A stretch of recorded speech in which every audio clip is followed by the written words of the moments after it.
Have you guessed it? It's...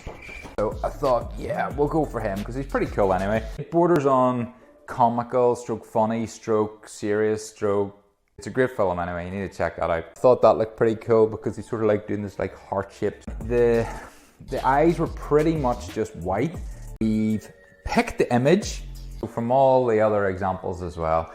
You want to use your carbon paper, pin it to the back of your so the A3 sheet had 2 A4 carbon print paper behind it, stuck on it, set it onto the background and went over that thing. Next I've got my imprint onto the A2 canvas. With adding the color, we needed to... So it means you don't need to use a paintbrush because the brush is actually built into the pen. I knew what was the shoulder plates, knew where swords were gonna be. I did that for a reason because I thought that if I put the highlights in and then come through with the darker shading, I can bring the whole piece down. Because obviously when you add the highlights, it highlights an area and accentuates an area. So I literally went over that whole drawing and just brought the whole thing back.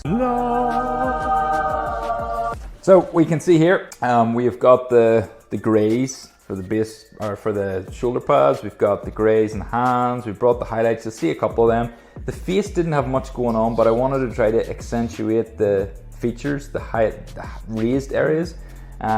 With regards to background, that came as like an afterthought because the whole thing was very red and bright.